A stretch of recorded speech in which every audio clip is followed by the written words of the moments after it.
तो शुरुआत हम करेंगे एडमिनिस्ट्रेटिव रिफॉर्म से, फिर हम जाएंगे एग्रीकल्चर से, फिर हम जाएंगे हॉर्टिकल्चर से। इसमें कौन सी स्कीम चलाई गई है, इसमें कौन सी स्कीम चलाई गई है, उसके लिए आपको अगर हिंदी वाला जो डाटा है या इंग्लिश वाला डाटा जो भी है, आप जाइएगा इकोनॉमिक सर्वे, जो हाल ही में इकोनॉमिक सर्वे आया हुआ है वो वाला, उसमें आप जाइएगा इकोनॉमिक सर्वे। तो अगर किसी का वो भी कवर नहीं हुआ है तो वो भी इसी से ही कवर आपका हो जाएगा। इकोनॉमिक सर्वे, आर्थिक सर्वेक्षण जो है हिमाचल प्रदेश का 2022-23 का।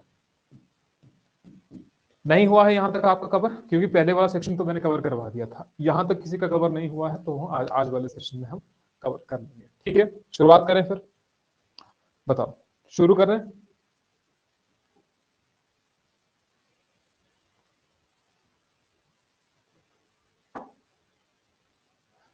ठीक है, आई होप कि आप सभी पढ़ करके आए होंगे। बीच में थोड़ी बहुत और बात करेंगे वो कि क्या कहानी में चला हुआ है, ट्विस्ट क्या आ रहा है कहानी में, वो थोड़ी देर में बात करेंगे, बीच क्लास में बात करेंगे। पहले हम क्लास शुरू कर देते हैं, ठीक है। तो एडमिनिस्ट्रेटिव रिफॉर्म्स, अब ये आपकी मेंस के लिए क्यों जरूरी है, क्योंकि आपको जाना ही एडमिनिस्ट्रेटिव है, यहां पर ही जाना है ना आपको। और उसमें रिफॉर्म किस तरीके से लाए जाएंगे आपके माइंडसेट पर भी डिपेंड करता है कि आपको आखिरकार क्या रिफॉर्म चाहिए। जब आप किसी पॉलिसी को इंप्लीमेंट करेंगे तो क्या आप उसको जल्दी इंप्लीमेंट करेंगे, क्या उसमें करप्शन होगा, क्या उसमें ट्रांसपेरेंसी होगी, ये आपके ऊपर डिपेंड करेगा। क्योंकि आपका जो थॉट प्रोसेस है, जो सोचने की क्षमता आपकी है आखिरकार कितनी है। क्योंकि आप कोई ऑफिसर ऐसे ही नहीं बन जाएंगे, ऑफिसर ऐसे ही नहीं बन जाते हैं, सिर्फ पढ़ने पढ़ने से आपके ऑफिसर नहीं बनते हैं। आपको उस तरीके से सोचना पड़ता है कि जब आप उस डिपार्टमेंट में जाएंगे तो आपको क्यों जाना है, वही सोच करके जाएंगे ना। सिर्फ ये सोच कर थोड़ी ना जाएंगे आप। अगर आप एचएस क्लियर करते हैं तो आप ये सोच के नहीं जाएंगे कि सिर्फ आपको जॉब लेनी है, वो सोच के जा ही नहीं सकते हैं। क्योंकि जब भी आप इंटरव्यू में जाएंगे तो वो आपको पूरी तरीके से परखेंगे कि आप किस बैकग्राउंड से आते हैं, क्या आपका माइंडसेट है, कहाँ आप जाना चाहते हैं, क्या आप इस पोस्ट के लिए एलिजिबल है या नहीं है। तो इसलिए अपना जो माइंडसेट है वो अभी से तैयार करके रहना है आपने। आपको जो सोशल प्रॉब्लम दिख रही है उनका सोल्यूशन आपको साथ साथ में होना चाहिए। जो बात हो रही थी ना पहले कि अलाइड में मीन्स नहीं होना चाहिए, तो होना चाहिए। उस दिन में मैं कह रहा था अलाइड में मीन्स नहीं होता है तो आप कैसे आप एक्साइज एंड टैक्सेशन इंस्पेक्टर बनेंगे, आप क्या उसमें इंप्लीमेंट लाएंगे। क्योंकि वो मेंस में आंसर राइटिंग जब आप करेंगे तो आपको उसका सोल्यूशन देना पड़ता है। तो जब आप सोल्यूशन देंगे तभी तो आप कुछ कर पाएंगे जब उस डिपार्टमेंट में जाएंगे। तो एडमिनिस्ट्रेटिव रिफॉर्म आप क्यों करते हैं, चाहे आपका ये मेंस के लिए है, टॉपिक है पूरा, यूपीएससी का भी, एचएस का भी, एडमिनिस्ट्रेटिव रिफॉर्म का। ट्रांसपेरेंसी लाने के लिए अकाउंटेबिलिटी होनी चाहिए और साथ ही साथ में करप्शन कम होना चाहिए। एडमिनिस्ट्रेटिव रिफॉर्म्स का मतलब यही है ना, यही है एफिशिएंसी लाना, इस तरीके का। अब इसके डेवलपमेंट के लिए सरकार क्या कर रही है, क्योंकि सरकार भी तो एडमिनिस्ट्रेटिव रिफॉर्म लाना चाहती है कि हमारा जो प्रशासन है उसमें सुधार आए कुछ ना कुछ। अब सुधार लाने के लिए गवर्नमेंट क्या कर रही है, आपने हाल में सुना होगा कि हमारी जो गवर्नमेंट है उनके द्वारा अलग अलग जगह पर जनमंच करवाए जाते हैं। जनमंच आपने सुना होगा, जहां पर लोगों की जो बातें हैं वो सुनी जाती हैं डायरेक्टली। एडमिनिस्ट्रेटिव जो लोग हैं वो भी वहां पर शामिल होते हैं और ये काम दिया जाता है मिनिस्ट्रीज के लिए। जो मिनिस्टर्स हैं जिनके पास अलग अलग पोर्टफोलियोज होते हैं वो जाएंगे, हर एक डिस्ट्रिक्ट में जाएंगे। वहां पर पॉपुलेशन थोड़ी सी ज्यादा होनी चाहिए, जो 4-5 या 8-10 आपकी जो 8-10 जो आपकी पंचायत है उनको वो कवर करे, पहली बात। और किसके द्वारा ये करवाया जाएगा, जो आपके मिनिस्टर्स होंगे, मिनिस्टर्स होंगे जिनको कोई भी पोर्टफोलियो दिया होगा, चाहे वो कोई भी हो, चाहे आपके जल मंत्री हो, चाहे आपके रेवेन्यू मिनिस्टर हो, हॉर्टिकल्चर मिनिस्टर हो, एग्रीकल्चर मिनिस्टर हो। तो लोगों की जो ग्रीवियंसेस हैं उनको सॉल्व करने के लिए जनमंच करवाए जाएंगे गवर्नमेंट के द्वारा। ये जो जनमंच है ये स्कीम लाई गई थी गवर्नमेंट के द्वारा 31 जून 2018 2018 को इसे लागू किया गया था गवर्नमेंट के द्वारा। और जितने भी मिनिस्टर हैं वो इनको करवाएंगे हर एक डिस्ट्रिक्ट में जहां पर पॉपुलेशन थोड़ी ज्यादा हो, और साथ ही साथ में in each district in Himachal Pradesh. तो ये किया जाएगा इसके तहत। अब इसके फायदे क्या क्या होंगे, इसके फायदे क्या क्या होंगे या इसमें क्या क्या चीजें शामिल होंगी उसको आप लिख दीजिए। अगली स्लाइड पे करता हूं जरा।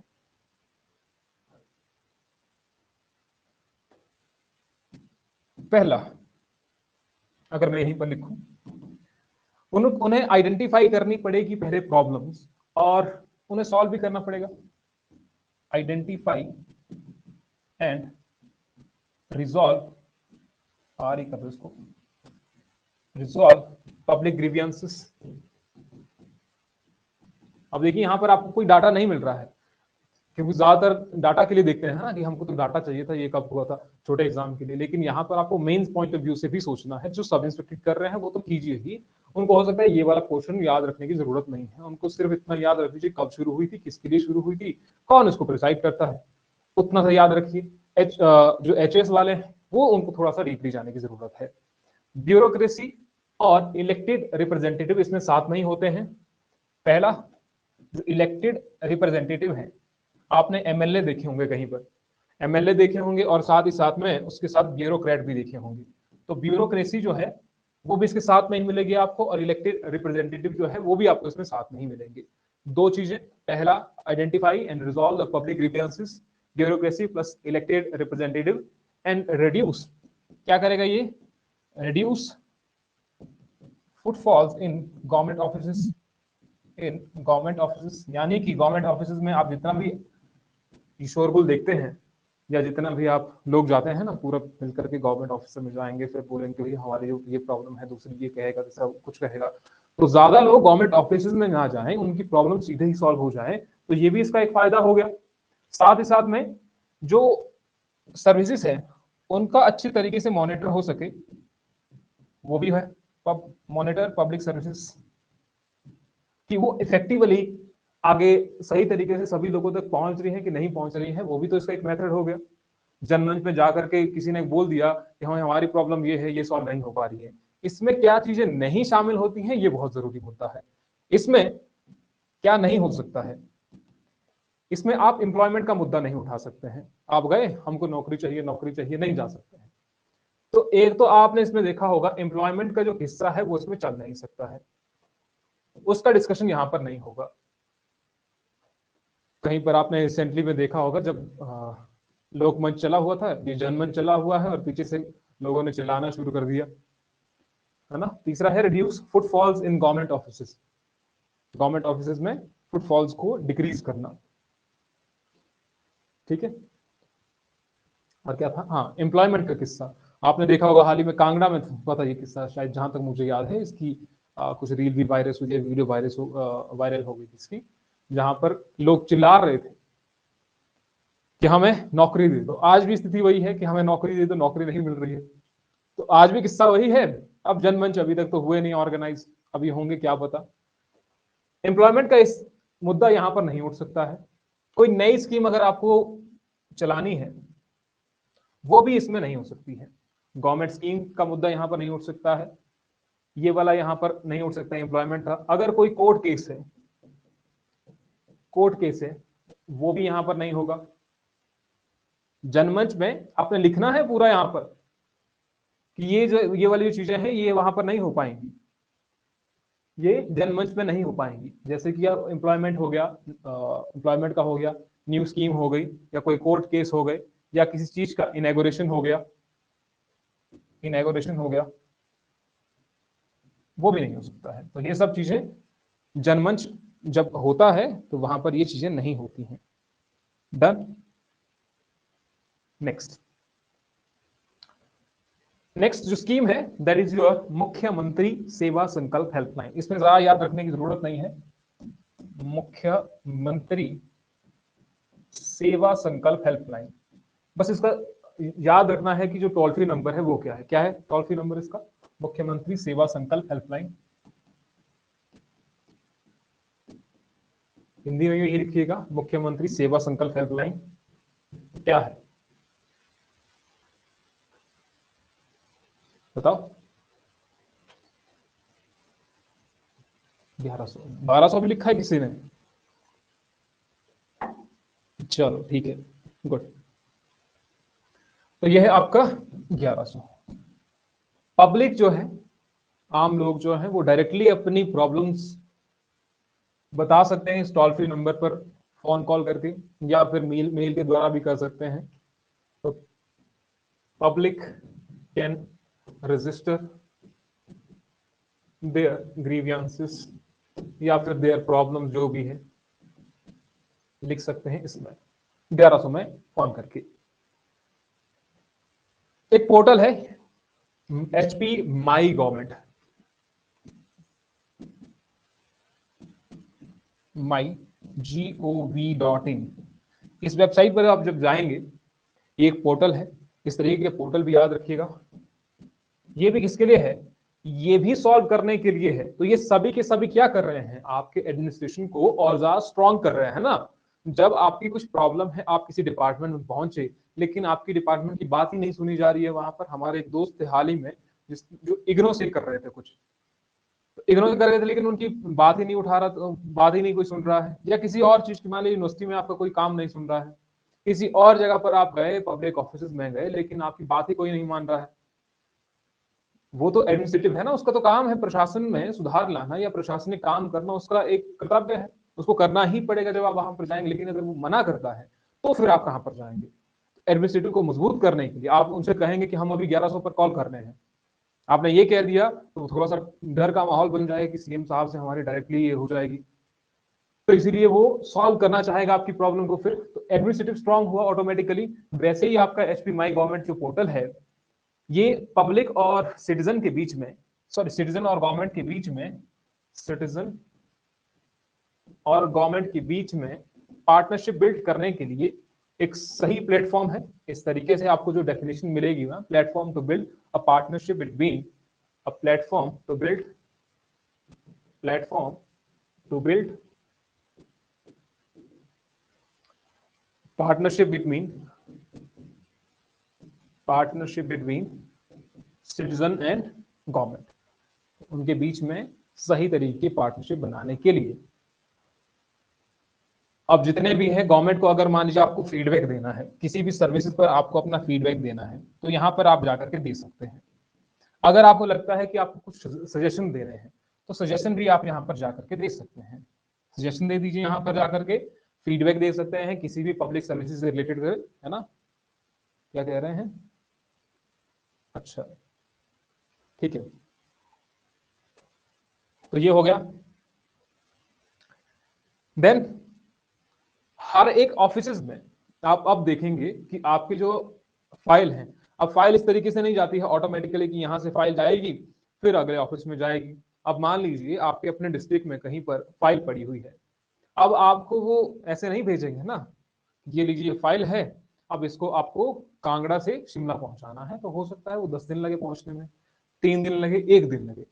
लेकिन अगर आपको इंस्टेंटली वो फाइल वहां से भेजनी है, भेज सकते हैं इंटरनेट के माध्यम से, ई ऑफिस के माध्यम से, ई ऑफिस, या फिर आप देखते हैं ई डिस्ट्रिक्ट, ई डिस्ट्रिक्ट की सभी जगह पर इंटरनेट की सुविधा पहुंचाना। चौथा है ना ये कि तीसरा था? चौथा था। E office and E district, ये भी कैसा है? ई डिस्ट्रिक्ट पोर्टल। अभी तक आप देखेंगे ई डिस्ट्रिक्ट जो है वो लगभग 62 है, 62 डिस्ट्रिक्ट में बनाए गए हैं। 62 डिस्ट्रिक्ट में हाल ही में अगर आप देखें टिल नाउ 62 ई सर्विसेज अंडर ई डिस्ट्रिक्ट लॉन्च्ड। ई सर्विसेज यहां से दी जा रही हैं, इलेक्ट्रॉनिक सर्विसेज जो दी जा रही हैं, ई सर्विसेज। इसके लिए मान लीजिए आपको फाइल भेजनी है, इधर से उधर फाइल मूवमेंट या किसी और तरीके का डॉक्यूमेंट कुछ भी आपको भेजना है जो गवर्नमेंट है, क्योंकि वो बाहर तो लिख हो नहीं सकता है। आपको क्या मिलता है फिर उसमें? आपको लॉग इन करना पड़ता है पहले। जैसे आप अपने फेसबुक अकाउंट में लॉग इन करते हैं, वैसा ही आपको कोई भी डिस्ट्रिक्ट पोर्टल है या कोई दूसरा माध्यम है, उसमें आपको लॉग इन करना पड़ता है पहले। आपको एक यूनिक आईडी दी जाएगी। उस तरीके से वो फाइल की थोड़ी सी जो ट्रांसपेरेंसी है, ट्रांसपेरेंसी नहीं कहेंगे, जो भी मतलब से गुप्त रूप से इधर से उधर वो फाइल पहुंच जाएगी डिपार्टमेंटली। तो ई ऑफिस हो गए और ई डिस्ट्रिक्ट पोर्टल हो गए। इसके बाद लोक मित्र केंद्र, लोक मित्र केंद्र मेन में सब कुछ लिखना है आपको, ठीक है। और जब पूछेंगे कि आप अगर एडमिनिस्ट्रेटिव में रिफॉर्म लाना चाहते हैं तो आप किस तरीके से लाएंगे, आप क्या सोचते हैं, जो भी आप कहना चाहते हैं, ठीक है। लोक मित्र केंद्र हिमाचल प्रदेश के सीएम के द्वारा ये लॉन्च की गई थी, लॉन्च्ड बाय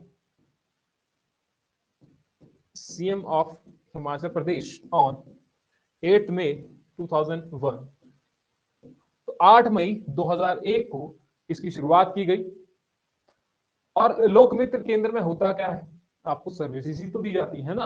अब मान लीजिए आप कहीं इंटरनेट कैफे में जाते हैं, आपको कुछ चीज पता नहीं लग रही है, आपको कुछ फॉर्म फिल करना है या कुछ गवर्नमेंट वेबसाइट पर आपको आधार कार्ड बनाना है, कुछ और करना है, तो वही सब चीजें आप कहां पर करेंगे, यहीं पर तो करेंगे। तो यहाँ पर ई सर्विसेज दी जाती हैं।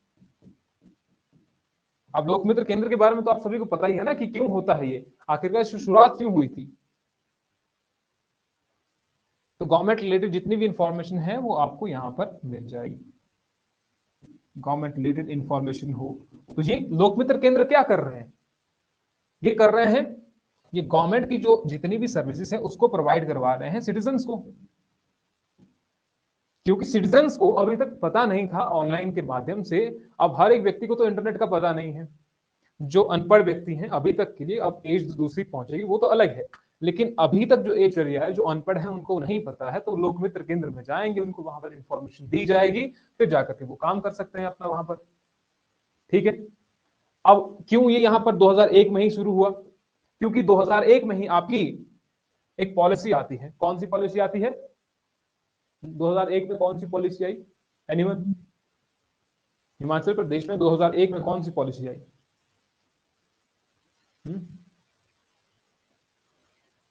नहीं, इंफॉर्मेशन एंड टेक्नोलॉजी पॉलिसी 2001,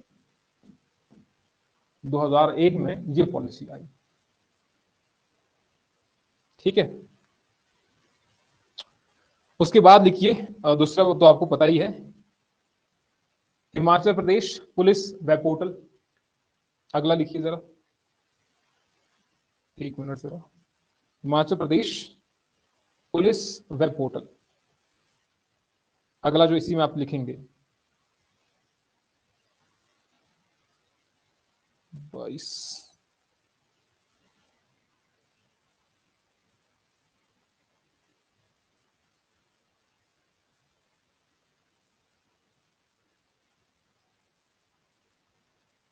अगला कहां लिखेंगे, Himachal Pradesh police web portal. इसमें क्या होता है, इसमें आप अपनी ऑनलाइन कंप्लेंट जो है वो जारी कर सकते हैं, वो लिख सकते हैं इसमें, ऑनलाइन जितनी भी होगी आपकी।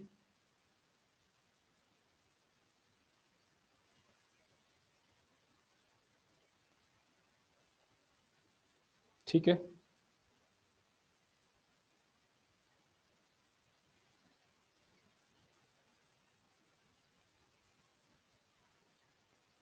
एक 2 मिनट दीजिए जरा मुझे ना। 6 पॉइंट, हाँ 6 पॉइंट ही है, कितना है बताइए जरा, आप लोगों ने लिखा होगा किसी ने,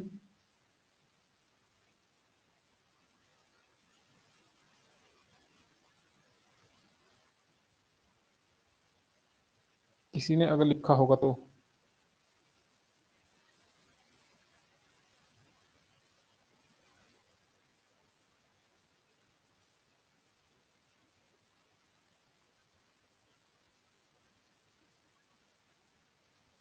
बस 1 मिनट दीजिए मुझे।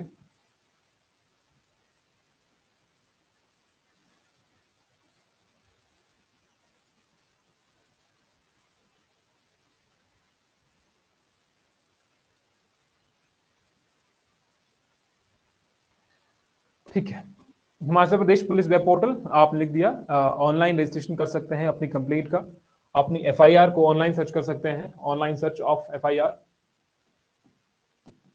से आप सर्च कर सकते हैं ऑनलाइन ही, और साथ ही साथ में ऑनलाइन कंप्लीट कर सकते हैं। अगर आपने देखना होगा अलग अलग सर्विसेज के बारे में, तो वहां पर आप वेब पोर्टल में जाकर के अबाउट अस में जा सकते हैं, अबाउट अस में उन्हीं की वेबसाइट पर, आई थिंक 6 है ये जो आप कह रहे हैं कि 6 है, तो उसमें जाकर के आप सर्च कर सकते हैं। अबाउट अस में भी अलग अलग जो रैंक है उसके ऊपर देख सकते हैं आपकी कौन कौन से रैंक होते हैं पुलिस में। इसके साथ में ही पब्लिक डिस्ट्रीब्यूशन सिस्टम, तो इस पर तो नहीं लिख रहा हूं मैं, लेकिन लिख दीजिएगा पब्लिक डिस्ट्रीब्यूशन सिस्टम। और साथ में ही Himachal Pradesh right to act right to information act 2005, right to information 2005, और एक और है हिम भूमि, हिम भूमि, BH भूमि। इसमें जाकर के आप लैंड रिकॉर्ड्स देख सकते हैं, जो आपकी जमीन के रिकॉर्ड्स हैं, किस तरीके कौन सी जमीन किसकी है। अब जाकर के ये सिस्टम, क्योंकि पहले तो पता नहीं था ना, पहले आपको क्या जाना पड़ता था, पटवारी के पास गए, फिर पटवारी से पूछा, आप नंबर बताया कि भैया ये हमारा नंबर है, इस तरीके से आप देखिए जरा हमारी जो भूमि है वो कहाँ से कहाँ तक है। अब जाकर के आप ये सब चीजें ऑनलाइन देख सकते हैं, क्योंकि ये सभी अब ऑनलाइन कर रहे हैं। जितने आपने देखा होगा, आपके डिपार्टमेंटली भी देख लीजिए, कुछ लीजिए किसी से भी, तो वो अब ऑनलाइन माध्यम से आप हिम भूमि में जाकर के देख सकते हैं। तो ये तो रहे इसके। तो ये सभी चीजें जो है, ये किस चीज का इंडिकेटर है? गवर्नेंस का। गवर्नेंस का भी किसका? Good governance. अगर मान लीजिए ये सभी चीजें आपको इजीली अवेलेबल करवाई जाए, आप अपनी कंप्लेंट्स सही से देख रहे हैं, आपके जो मुद्दे हैं वो सही से सॉल्व हो रहे हैं, जनमंच में सॉल्व हो रहे हैं, चाहे आप राइट टू इंफॉर्मेशन एक्ट है उसके तहत आपको सर्विस दी जा रही हैं, लोक मित्र केंद्र में आप जा रहे हैं और सभी सर्विसेज से आप खुश हैं, तो आप बोलेंगे कि भैया अच्छी गवर्नेंस है, जो गवर्नमेंट है गवर्नेंस अच्छी तरीके से दे रही है, हमारी जो प्रॉब्लम थी वो सही तरीके से सॉल्व हो रही है। आप क्या कहेंगे? Good governance. इसी तरीके से हर एक डिस्ट्रिक्ट का क्या होता है? District good governance index. District good governance index indicate करता है क्या? कि गवर्नेंस आपको किस तरीके से दी जा रही है, हर एक ये में आपको किस तरीके से गवर्नेंस दी जा रही है, सभी चीजें जो गुड गवर्नेंस का ही है। और ये जो DGGI है, डिस्ट्रिक्ट गुड गवर्नेंस इंडेक्स, ये सबसे पहले हिमाचल प्रदेश में ही शुरू हुआ पूरे भारतवर्ष में, इसीलिए इसका भी याद रखें आप, DGGI। हाल ही में पूछा गया आपके HS या किसी एग्जाम में पूछा गया था कि डिस्ट्रिक्ट गुड गवर्नेंस इंडेक्स में किसका कौन सा रैंक है, तो अभी कांगड़ा पहले नंबर पर है। इसका मतलब यह है कि कांगड़ा में जो सर्विसेज हैं वो सही तरीके से लोगों तक पहुंच रही हैं, क्योंकि वहां के लोग अवेयर हैं, इसीलिए, है ना। जहां पर लोग अवेयर हो गए वहां पर सर्विसेज आपको इजीली मिल जाती है, अच्छे तरीके से मिल जाती हैं। कांगड़ा के लोगों से बात करके देख लीजिएगा, जैसे पंजाब के लोग हैं ना, कई बार आपको लगता है कि कुछ एक एक सेक्शन होता है ना, तो आप उनसे बात करें, बिल्कुल डायरेक्ट करेंगे मुंह पे बात। अब जो थोड़े अपर वाले हैं, कोई शरीफ व्यक्ति होते हैं, तो वो डायरेक्टली नहीं इनडायरेक्टली बात करते हैं कि आप सामने वालों को ही बुरा ना लग जाए।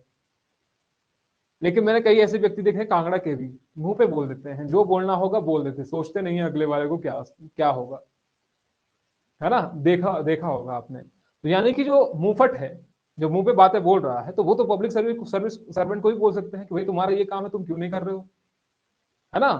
तो ये सभी चीजें जहां पर पब्लिक अवेयर होगी, वहां पर चीजें आपको इजीली अवेलेबल हो जाएंगी, और जो गवर्नेंस है वो भी सही तरीके से काम करने लग जाएगी, लोग सही तरीके से काम करने लग जाएंगे जहां पर लोग अवेयर है। इसीलिए आप देखेंगे डिस्ट्रिक्ट गुड गवर्नेंस इंडेक्स में सबसे पहला नंबर जो आता है वो आता है आपका कांगड़ा का, सबसे पहला नंबर कांगड़ा का, ठीक है। उसके बाद कौन सा है? पहले आपका आ गया कांगड़ा, फिर है आपका बिलासपुर, फिर है आपका ऊना, आई थिंक फिर है आपका हमीरपुर, है ना, Hamirpur, then we have Mandi, then we have Chamba. अब देखिए ये कहां पर बात पहुंच रही है, लास्ट में अगर कहीं आ रहे हैं शिमला, फिर आ रहा है कुल्लू, और उसके बाद है सिरमौर। इसमें याद पहले वाले भी याद रखने हैं, लास्ट वाले भी याद रखने हैं, किन्नौर, सोलन, लाहौल एंड स्पीति। किसके है ये? Good governance index, district good governance index. कारण मैंने आपको बता दिया कि डिस्ट्रिक्ट गुड गवर्नेंस इंडेक्स में सबसे पहले आने का कारण क्या है कि वहां के लोग बहुत अवेयर हैं। तो कांगड़ा के लोग जो हैं वो बहुत ज्यादा अवेयर हैं, और यहां आप देखेंगे सिरमौर, किन्नौर, सोलन, लाहौल स्पीति, शिमला और कुल्लू, ये आपको अंत में दिखाई दे रहे हैं। यहाँ पर लोग इसलिए अवेयर नहीं है कि उनको पब्लिक सर्विस मिलनी थी, क्यों मिलनी थी, अवेयर तो हो सकता है दूसरे तरीके से हो कि पैसा बहुत है हमारे पास, हम तो नहीं, हमारी तो आगे तक पहुंच है, वो पहुंच का किस्सा दूसरा है कि आप अपनी पहुंच से काम करवा रहे हो। किसी ने IGMC में फोन कर दिया कि हमारे मामा के लड़के का बेटा है, इलाज कर दीजिएगा, डॉक्टर से कह दिया, तो वो गुड गवर्नेंस में नहीं आएगा, है ना। किसी भी आपके एमएलए हो गए या किसी और ने, प्रधानमंत्री क्या, किसी मंत्री ने फोन कर दिया एजेंसी में कि हमारा रिश्तेदार है, काम कर दीजिए, तो वो गुड गवर्नेंस इंडेक्स में नहीं आएगा। तो इसीलिए यहां वाले आप देखेंगे, ये वाले, इनको अभी पता नहीं है कि गवर्नेंस क्या चीज है, आपके राइट्स क्या हैं। आप देखेंगे जब आरटीआई की बात आती है, राइट टू इंफॉर्मेशन, तो वो भी आपका यहां से ज्यादा देखने को मिलेगी, इस वाले से आपको ज्यादा देखने को मिलेगी। कांगड़ा, उन्ना, बिलासपुर, हमीरपुर, मंडी, अवेयर है लोग, पता है लोगों को कि हमें सर्विसेज मिलनी है और क्यों मिलनी चाहिए। और यहां पर थोड़े से अभी सोचेंगे अभी इस बात पर, और यहां पर आपको क्राइम रेट भी कम देखने को मिलेगा। फिर यहां पर आपको क्राइम पॉपुलेशन के आधार पर देखेंगे, परसेंटेज के आधार वो अलग चीज है, लेकिन आपको क्राइम रेट भी यहां पर हो सकता है कम देखने को मिले, क्योंकि लोग अवेयर हैं। ठीक है,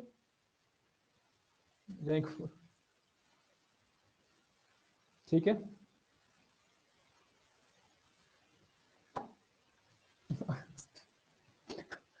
सोलन वाला आप वही मत सोचिए ना, आप सोलन के दिमाग में क्या आ रहा है आपका, सोलन शहर ही आपके दिमाग में आ रहा है, सोलन डिस्ट्रिक्ट से सोलन शहर, उससे बाहर भी तो जाइए, और भी तो है सोलन, है ना। सिर्फ वही मत लीजिए कि इंडस्ट्रियलिस्ट एरिया है। तो ये सब चीजें, तो इस हिसाब से तो हमारा तो रैंक यहां पर देखिए 8वें नंबर पर आ रहे हैं। और शिमला वाले, शिमला तो ऐसे डेवलप कहा गया कि भैया हाँ हमारी कैपिटल है, शिमला जो है कैपिटल है, लेकिन आ रहा है आपके 7वें नंबर पर। तो लोगों को अभी ज्यादा मुंहफट बनने की जरूरत है, बहुत झिझकते हैं यहाँ के लोग, झिझक जाते हैं बहुत। अगर किसी ने पब्लिक ऑफिसर ने बोल दिया कि भैया नहीं होगा तुम्हारा काम, आधे लोग तो वहीं से वापस हो जाते हैं। इन वाले डिस्ट्रिक्ट में, चाहे आपका कुल्लू हो, सिरमौर हो, किन्नौर हो, किसी भी पब्लिक ऑफिसर ने ऐसा बोल दिया कि तुम्हारा काम नहीं होगा, आज निकल जाओ यहां से, बेचारे से परेशान होकर के निकल जाएगा। यहां पर कांगड़ा, बिलासपुर, ऊना, हमीरपुर, मंडी, यहां पर किसी पब्लिक ऑफिसर ने बोल दिया तुम्हारा काम नहीं होगा, तो ये वाले पहले पूछेंगे कि क्यों नहीं होगा, तुमको करना पड़ेगा, ये वाले ऐसा बोलेंगे। तो इसीलिए पब्लिक अवेयरनेस ज्यादा है यहाँ पर। ठीक है, हाँ करना ही, वही कह रहा हूं मैं, किधर लड़ जाते हैं जो भी है। आगे, इसके आगे अब आता है आपका Himachal Pradesh, Himachal Pradesh public service guarantee act, guarantee act, यही है ना, 2011,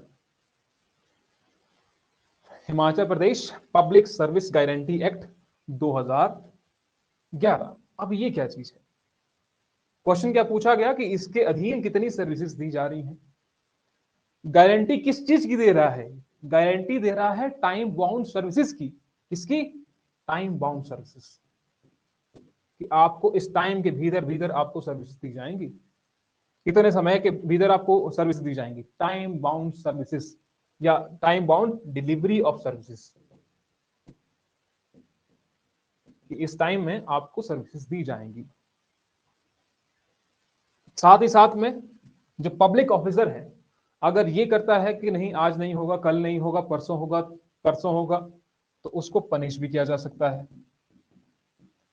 पनिशमेंट भी दी जा सकती है। पब्लिक ऑफिसर्स जो इस तरीके से काम को आगे बढ़ाता जा रहा है, और साथ ही साथ में आप देखेंगे कि इससे करप्शन भी कम होने की संभावना है ही। अब राइट टू सर्विसेज जो है, हिमाचल तो पहला ऐसा स्टेट था नहीं, हिमाचल नहीं था जिसने ऐसा कहा कि राइट टू सर्विसेज है आपको। और राइट टू सर्विसेज था 18 अगस्त 2010 में मध्य प्रदेश के द्वारा सबसे पहले शुरू किया गया, first by public service right to services act, right to services act Madhya Pradesh के द्वारा सबसे पहले लाया गया 18 अगस्त 2010 में। उसके बाद आपका बिहार रहा, बिहार सेकंड था कि पब्लिक सर्विसेज आपको मिलेंगी, ये आपका अधिकार है। जन्मसिद्ध तो नहीं कहेंगे कि जन्मसिद्ध अधिकार है, लेकिन आपका अधिकार है, ये तो कह सकते हैं हम। ठीक है, करंटली इसमें जो सर्विसेज हैं वो आपका 188 है। यूट्यूब पे देखने दीजिए कि यूट्यूब पे क्या हाल चला हुआ है। वैसे तो हमने वहीं पर लाइव कर रखा है ऐसे ही। चलो बहुत बढ़िया।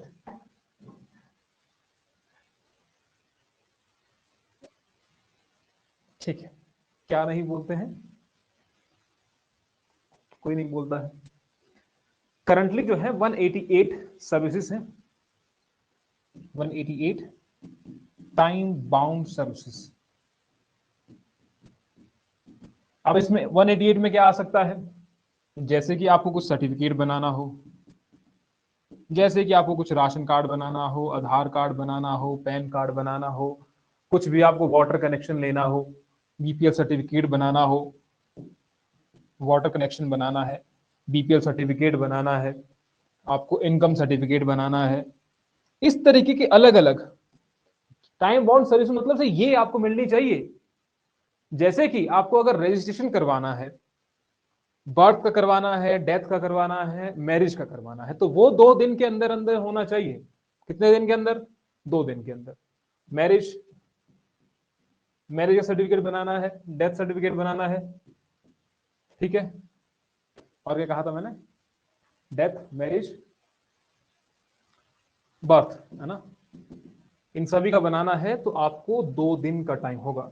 2 दिन के भीतर भीतर आपको ये सब चीजें करनी पड़ेंगी बस। ठीक है, बीपीएल का सर्टिफिकेट 24 घंटे के अंदर बनना चाहिए। कितने दिन के अंदर बना आपका पता नहीं है, लेकिन अगर किसी का नहीं बनता है तो बीपीएल सर्टिफिकेट 24 आवर्स में बनना चाहिए। 24 घंटे के अंदर अंदर आपके हाथ में बीपीएल बीपीएल कार्ड होना चाहिए। तो ये है टाइम बाउंड सर्विसेज। अगर आपको वाटर कनेक्शन लेना है तो 30 दिन के अंदर अंदर वाटर कनेक्शन आपको मिल जाना चाहिए। Time bound services, water connection लेना है 30 दिन के अंदर अंदर, 30 डेज। अब जिसको जरूरत पड़ेगी तो वो 30 दिन के अंदर अंदर वाटर कनेक्शन ले सकता है। आइडेंटिटी कार्ड बनाना है सीनियर सिटीजन को 3 दिन के अंदर अंदर। आइडेंटिटी कार्ड बनाना है सीनियर सिटीजन को, आईडी कार्ड सीनियर सिटीजन को, तो वो 3 दिन के अंदर होना, 3 दिन के अंदर अंदर होना चाहिए। वहां पर लिख भी दिया था वैसे, है ना। सॉइल टेस्ट 60 दिन के अंदर अंदर, सॉइल का सैंपल करवाते हैं ना, तो 60 डेज। अलग अलग जगह पर आप देखेंगे सॉइल टेस्टिंग लैब बनी हुई है, तो इसी के लिए आपकी बनी हुई है कि 60 दिन के अंदर अंदर आपको ये देना ही पड़ेगा। और 188 सर्विसेज हैं 24 डिपार्टमेंट की, इसको याद रखना है, यहीं पर लिख देना इसके साथ ही 188 टाइम बाउंड सर्विसेज। लेकिन डिपार्टमेंट कितने हैं? 24 डिपार्टमेंट टिल नाउ। अब ये तो चेंज होता रहेगा ना, थोड़े से डिपार्टमेंट बढ़ते जाएंगे, है ना, थोड़े से डिपार्टमेंट बढ़ते जाएंगे, कुछ एक और चीजें होंगी। क्या कह रहे हैं? अहम के कार्ड देख लीजिएगा, 188 सर्विस लिस्ट तो बहुत लंबी है, लेकिन हिम केयर तो हमने देखा नहीं, है ना। कितने दिनों के अंदर अंदर ये बन जाना चाहिए, लेकिन ऐसा है नहीं शायद।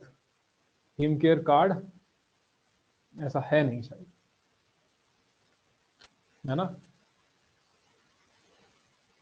क्योंकि ये तो बनाने पे है ना। अब जिसको जरूरत है वो बनाएगा इस चीज को, कहीं पर कंपलसरी नहीं है। अब बीपीएल का सर्टिफिकेट है, वो तो कंपलसरी है कि ये चाहिए ही चाहिए। अब हिम कार्ड ऐसा है कि हिम कार्ड के बिना भी इलाज हो जाता है। हिम कार्ड का सिर्फ बेनिफिट वो है कि आपको वो पैसे नहीं देने पड़ेंगे, लेकिन इलाज तो फिर भी करवा देंगे। वैसे बोलते हैं डॉक्टर पहले कि हिम कार्ड है आपके पास या नहीं है। तो ये तो लोगों की अवेयरनेस पर डिपेंड करता है कि आप उसको बना रहे हैं कि नहीं बना रहे हैं। With in a day process हो जाता है तब तो ठीक है बस। ये लैग क्यों हो रही है वीडियो? लैग हो रही है ना, क्या कहानी चली है? लैग हो रही है बहुत ज्यादा।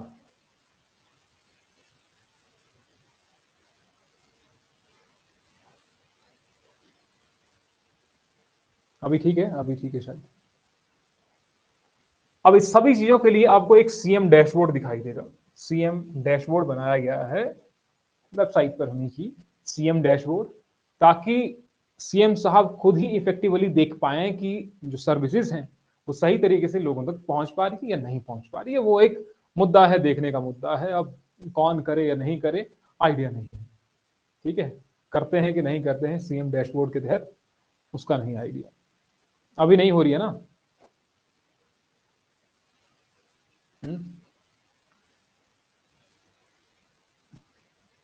हो तो नहीं रही थी, ठीक है। अब चलते हैं इससे आगे। एक डिपार्टमेंट आपका हो गया एडमिनिस्ट्रेटिव रिफॉर्म्स। ये एडमिनिस्ट्रेटिव, जब भी आप वेबसाइट पर जाएंगे सबसे पहले आपको यही मिलेगा। सारे तो हम लेकिन इंपॉर्टेंट हम जरूर करेंगे, थोड़ी सी रुकिए। तो ये वाला आपका पहला हो गया। अब चलते हैं एग्रीकल्चर। ये वाला एक हो गया एग्रीकल्चर।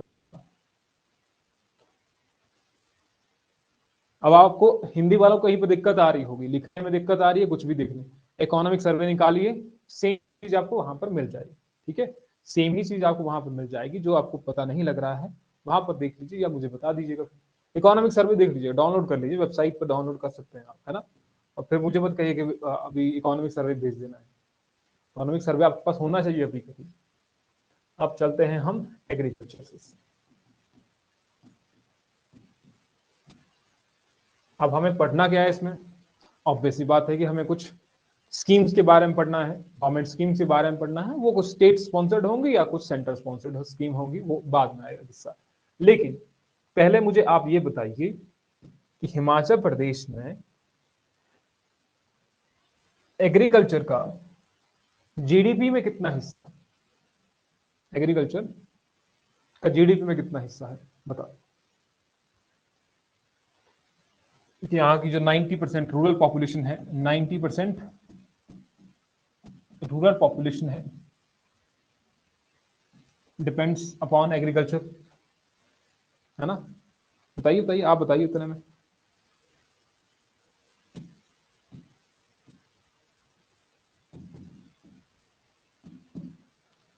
इसके साथ साथ में ही एम्प्लॉयमेंट कितने लोगों को दे रहा है? लगभग 70% लोगों को एम्प्लॉयमेंट दे रहा है हिमाचल प्रदेश में। कितना? 14, 13.5 और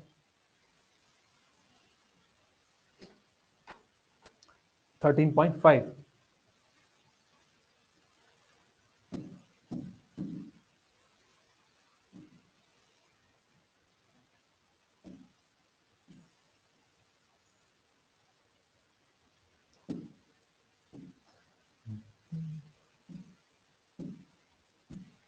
ये हो गया। अरे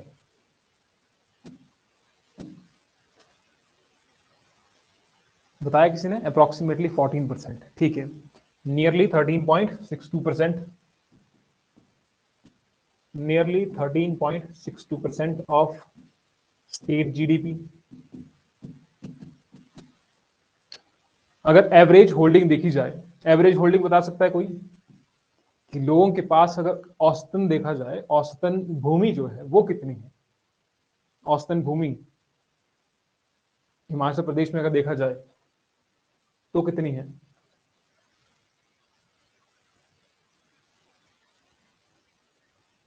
9.44 लाख हेक्टेयर।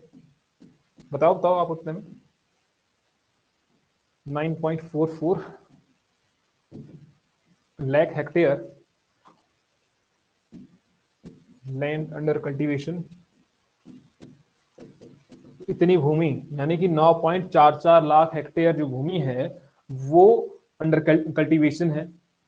अगर टोटल तरीके से देखा जाए, जो हम 55,673 स्क्वायर वर्ग किलोमीटर हम देखते हैं, उतनी जो एरिया है, टोटल एरिया है, उसका लगभग 10% जो है हम यूज कर रहे हैं। 10% यूज कर रहे हैं, बाकी क्योंकि यहाँ पर हिली टेरेन है यूज ही नहीं कर पाते, इतने बड़े बड़े पहाड़ है कहाँ यूज कर रहे हैं, तो वो उतनी भूमि आपकी यूज ही नहीं हो रही है। अलग नहीं नहीं नहीं, वो अलग अलग फार्मर के नहीं है, वो आपका स्मॉल मीडियम वो अलग है। एक एवरेज आता है, एक एवरेज आता है, वो बताओ मुझे। वो तो आप ठीक कह रहे हैं, वो तो मैं आपको बता दूंगा अभी।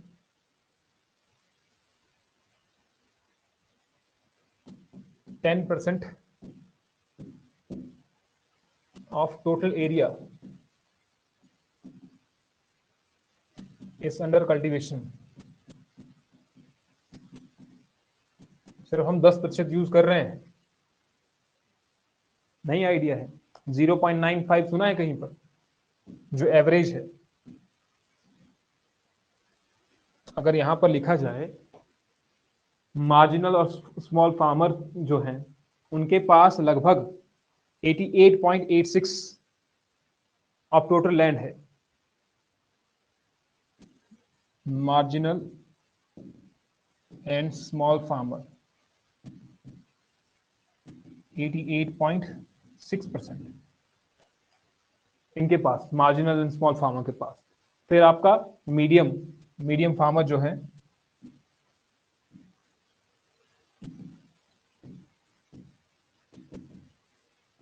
मीडियम फार्मर्स, उनके पास लगभग 10%। पूरा आपको लिखना है तो पूरा लिखिएगा 10.84%। पूरा लिख देते हैं यहाँ पर, पूरा ही लिख देते हैं 88.86%।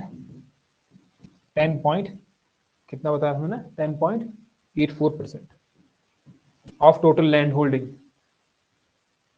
जो छोटे किसान हैं उनके पास कितने प्रतिशत लैंड होल्डिंग है, 88.86%। मीडियम फार्मर्स के पास 10.84 और लार्ज जो होल्डिंग है वो है 0.30।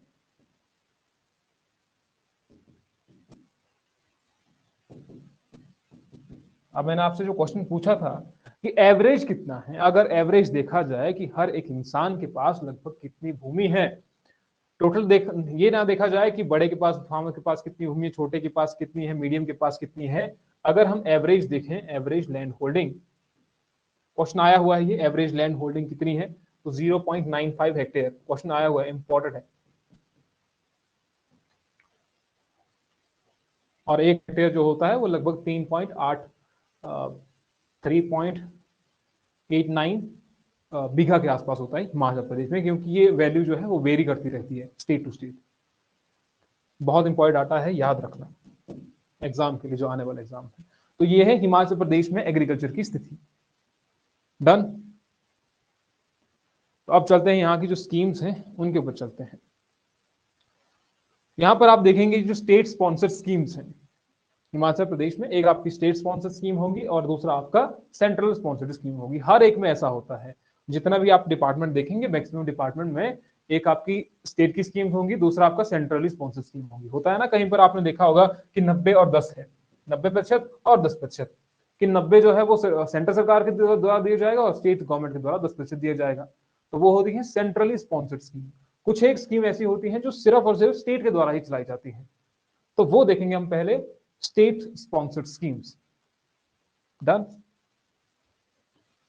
आगे चलते हैं जरा फिर। 9 ही हो गया है, बस बोर तो नहीं हो गया ना? पता लगा उतने में बोर हो गए हैं, पता ही नहीं चला कुछ क्लास में क्या हुआ।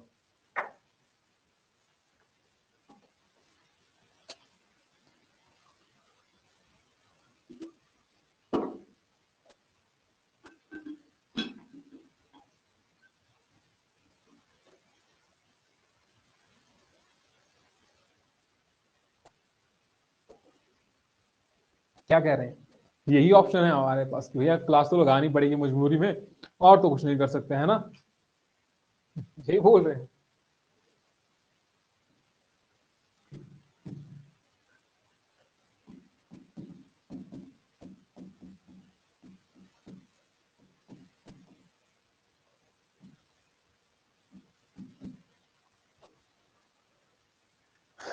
ठीक है,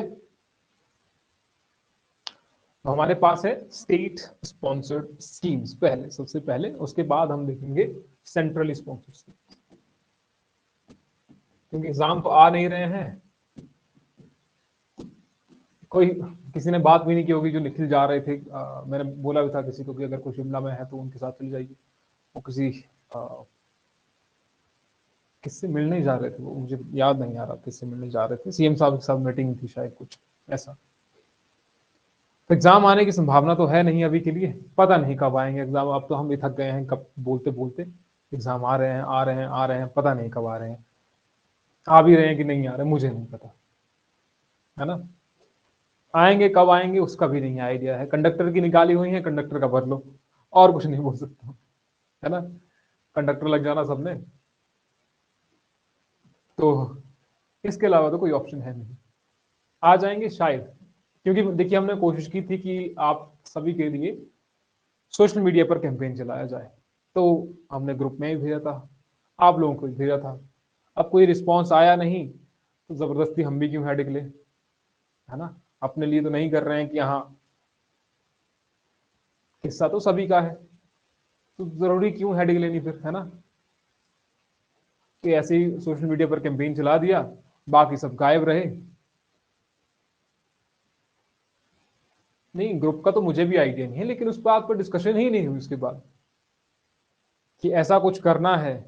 फिर गायब भी रहे, हमने भी सोच लिया रहना दो, जबरदस्ती कहाँ कहाँ भी इनको खींच करके लाएंगे कि जबरदस्ती यहाँ पर करो कुछ। तो फिर हमने वो भी छोड़ दिया कि वो वाला एक कर लेते हैं कुछ ऑप्शन, तो वो ऑप्शन निगलेक्ट हो गया। कितने परसेंट फर्क? 70%, 70% जो ये एम्प्लॉयमेंट दे रहा है रूरल एरियाज में।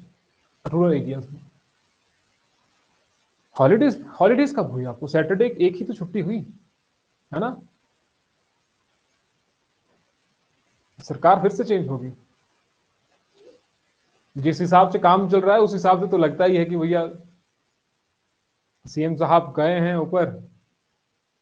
खैर हमको तो नहीं बोलना चाहिए, है ना। एज ए स्टूडेंट सभी को बोल सकते हैं जो स्टूडेंट है, हम तो नहीं कह सकते इस पर। कहाँ पर? देखिए आपने रूरल एरियाज की बात कर रहे हैं, आपकी रूरल एरियाज में इतनी है। मैं टोटल मिला करके नहीं कह रहा हूँ कि अर्बन एरियाज तो रूरल एरियाज, है ना। वही नहीं कह रहा हूँ, मैं कह रहा हूँ रूरल एरियाज में 70% जो पॉपुलेशन है वो इसमें ही इंगेज है। कुछ हो सकता है फिर भांग की खेती में भी इंगेज हो, धीरे धीरे आप देखेंगे अभी भांग की खेती जब शुरू होगी, उसके बाद हिमाचल प्रदेश में जो नशा है ना, वो अभी एक लेवल पर है, लोगों को नशा मिलता नहीं है। जब उनको नहीं मिलता है तब वो सोचते हैं कि कहीं पर 100-200 रुपए में से थोड़ी सी भांग आ जाए तो उससे हमारा आज का काम चल जाएगा। लेकिन जब भांग की खेती लीगल हो जाएगी, तब आप देखें असली मजा तो तब आएगा कि हर एक गलियों में जब आपको मिलेंगे ना ऐसे पड़े हुए, यह क्या किया हुआ है? भांग है, भांग पी हुई है। क्योंकि अभी भांग नहीं मिलती है। सोचिए जब भांग नहीं मिलती है तब इतने बुरे हाल है, अगर भांग मिलनी शुरू हो गई तो कितने ज्यादा बुरे हाल हो जाएंगे, है ना। कुछ पकौड़े खाएंगे भांग के जैसे कह रहे हैं, और कुछ एक पहले ही बर्बाद हो चुके हैं। बच्चे आजकल के छोटे छोटे, यहाँ पर नीचे बहादुर के बच्चे रहते हैं, तो ऐसे मंडली में बैठे होते हैं छोटे बच्चे, तो एक ही बीड़ी जो है वही घूमती है सब में। छोटे छोटे बिल्कुल, अभी आई थिंक 6th-7th में होंगे या कितने होंगे, इतने ही हैं। तो एक बीड़ी जो है वो पूरे में घूमती रहती है फिर सब में। तो वो ये हो सकता है आप में से भी कोई उस महफिल का हिस्सा हो, तो आपके लिए खुशी की खबर है। किसी के लिए दुख की खबर तो चलो है ही नहीं किसी के लिए, क्योंकि भांग की खेती लीगल हो नहीं लीगल ना हो तो किसको क्या ही फर्क पड़ रहा है, कोई जी रहा है मर रहा है, किसी को फर्क पड़ने वाला नहीं है। एक दिन सबको याद रहेगा, अगले दिन भूल जाएंगे फिर, है ना। जिंदा बहुत कम लोग रहते हैं, इस चीज का ध्यान रखिएगा। जो मैंने बोला है वो बहुत किसी किसी को समझ आ सकता है, ज्यादा को समझ में नहीं आएगा, ठीक है। आधे लोग मर जाते हैं, वो जिंदा नहीं रहते हैं। कुछ लोग हैं जो मर करके जिंदा रह जाते हैं। आप देख लीजिए, आपको सिर्फ मरना ही है, सिर्फ जिंदा भी रहना है बाद में। मैं उनकी वीडियोस मैं भी देखता हूँ काफी टाइम से। स्वामी स्वामी परमानंद, है ना। जरूरत पड़ गई है ना शांति के लिए, दिमाग में बहुत कुछ चीजें चलती रहती है, इसलिए थोड़ी सी शांति के लिए। अगर आप लोग भी देखते हैं तो मुझे पता नहीं है कितने लोग देखते होंगे या नहीं देखते होंगे। देखते हैं वाराणसी में जो राधा के भक्त हैं, हाँ वृंदावन वृंदावन वाले, देखते हैं, देखनी चाहिए। मैं किसी और बाबा को तो प्रेफर कर ही नहीं सकता, जितने अलग अलग बाबा होते हैं ना, मत कीजिए। जिस बाबा के बोलने से, किसी भी बाबा के बोलने से आपके मन में गलत विचार आते हैं, क्रोध आता है, नेगेटिव विचार आते हैं, नेगेटिव थॉट आते हैं, किसी के भी खिलाफ हो सकते हैं वो, तो उनको सुनिए ही मत, वो सुनने के लायक ही नहीं है। जिससे आपको ऐसा लगता है कि थोड़ी बहुत शांति आ रही है कि हाँ सब कुछ ठीक हो जाएगा, आने वाले समय में सब ठीक हो जाएगा, उसको सुनिए, उनको सुनिए आप। जो कह रहे हैं हल्ला बोल हल्ला गुल, कुछ नहीं है, उन्होंने किसी चीज को आज तक पाया ही नहीं है, और जब किसी चीज को पाया नहीं है तो वो दूसरों को वो चीज दे नहीं सकते हैं, क्योंकि तभी तो आप दूसरे को वो चीज देते हैं ना, जब आपने खुद वो चीज पाई होती है, तभी तो आप देते हैं दूसरे को। जब आपने खुद ही वो चीज नहीं पाई है, दूसरों को क्या ही देंगे फिर। दूसरों के मन में वो क्रोध की भावना आ रही है, तो वो कभी कोई बाबा या कोई इस तरह गुरु वो ऐसा उपदेश कभी नहीं दे सकते हैं। वो एक सिर्फ एक एजेंडा हो सकता है।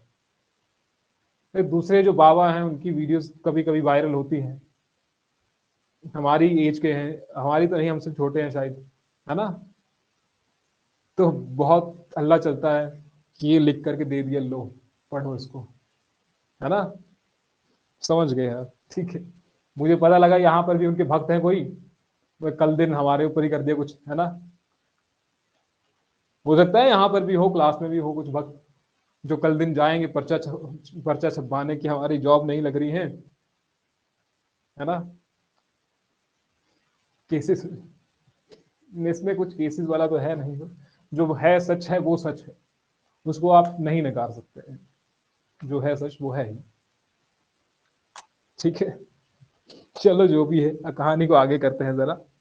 राधा क्या पता, पता नहीं होता है, किसी का कुछ पता नहीं है, हमें ज्यादा आइडिया है नहीं।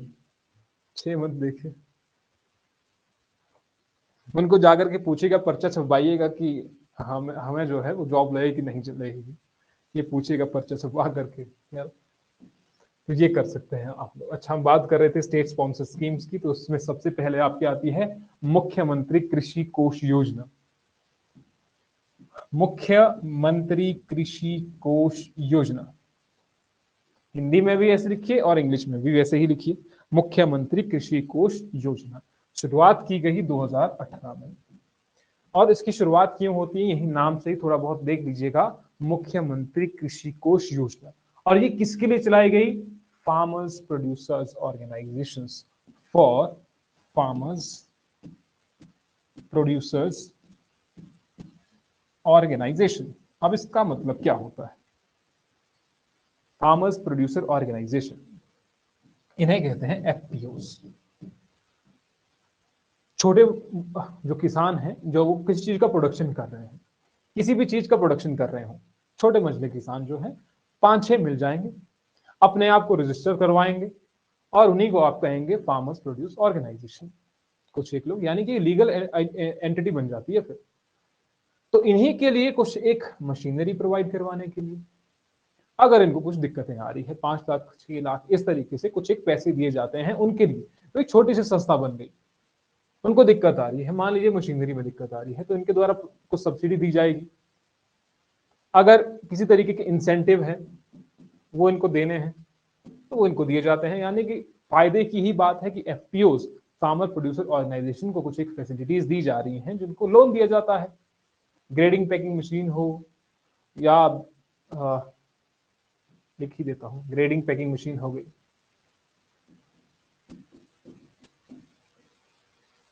या फिर आपके ट्रांसपोर्ट हो गए, ट्रांसपोर्ट व्हीकल्स हो गए,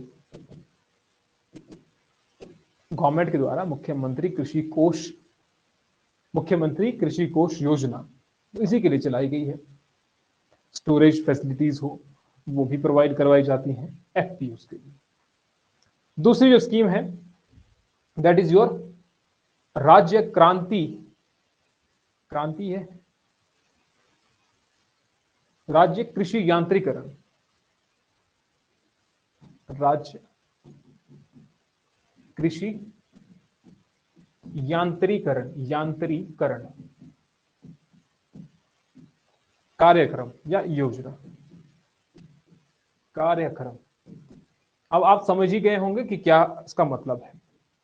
यंत्र यांत्रिकरण यानी कि कुछ एक इक्विपमेंट जो है इसी से संबंधित है ना, मशीनरी वगैरह, जो मशीनरी है ग्रेडिंग पैकिंग मशीन हो गई, इसी तरह की यांत्रिकरण, कुछ एक यंत्र प्रोवाइड करवाना, इसके तहत जो आपकी हिमाचल प्रदेश गवर्नमेंट के द्वारा 2018 में शुरू की गई राज्य कृषि यांत्रिकरण कार्यक्रम। जो मॉडर्न टेक्नोलॉजी है वो प्रोवाइड करवाना, मॉडर्न टेक्नोलॉजी, और इसमें आपकी लगभग 40 से 50% की सब्सिडी भी दी जाती है। जो मॉडर्न टेक्नोलॉजी है उस पर 40 से 50% की सब्सिडी भी दी जाती है गवर्नमेंट के द्वारा। हिमाचल प्रदेश राज्य कृषि यांत्रिकरण कार्यक्रम। फिर है प्राकृतिक खेती खुशहाल योजना। प्राकृतिक खेती खुशहाल योजना,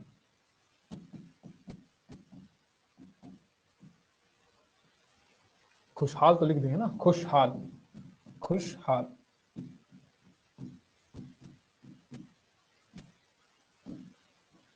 इसका संबंध किससे है? प्राकृतिक खेती, नेचुरल फार्मिंग। अब नेचुरल फार्मिंग के बारे में मॉर्निंग की क्लास में मैंने बहुत बता दिया है, मॉर्निंग की क्लासेस में बताया था। वैसे मिनी ट्रैक्टर सिक्किम, ठीक है, बहुत सारी चीजें याद आ रही हैं। ओके, जो चीजें याद आ रही हैं वही आप लिख सकते हैं। और इसके साथ साथ में क्या किया जाए, जो केमिकल फर्टिलाइजर्स हैं उन्हें कम कर रहा है। Chemical fertilisers, to reduce the use of chemical fertilisers. ये आपका आता है प्राकृतिक खेती खुशहाल योजना के तहत। देन वी हैव मुख्यमंत्री कृषि संपदा योजना। मुख्यमंत्री कृषि संपदा योजना, पूरा लिखिए, आप पूरा ही लिखिएगा, है ना, इतना छोटा मत लिख देना है। इसकी शुरुआत भी आपकी 2021-22 में ही होती है हिमाचल गवर्नमेंट के द्वारा। इसमें क्या क्या किया जाएगा? जो सीड स्ट्रेंथनिंग है, सीड स्ट्रेंथनिंग को बढ़ावा देना, यानी कि बीज जो है, बीज उनका प्रोडक्शन और ज्यादा करना, जो सही तरीके से करना, और साथ ही साथ में जो वेजिटेबल प्रोडक्शन है उसको बढ़ाना। खैर आपको जब आप इकोनॉमिक सर्वे देखेंगे तो उसमें तो बहुत कुछ बताया गया, उसमें तो तीनों की चीजें, अगर मैं यहाँ पर ये 3 चीजें लिख रहा हूँ, जो आपका सीड वाला है, स्ट्रेंथनिंग सीड मल्टीप्लिकेशन चेन, और लैब्स को, इसको ज्यादा बढ़ाना, सीड मल्टीप्लिकेशन, क्लस्टर बेस्ड, इसको कृषि संपदा योजना, मुख्यमंत्री कृषि संपदा योजना, cluster based vegetable production. Cluster based क्या हुआ? थोड़ी जगह पर एक क्लस्टर बनाना, पहले कि आपके गांव में पहले बढ़ाया, फिर अगले गांव में, फिर अगले गांव में, फिर अगले गांव में, इस तरीके से।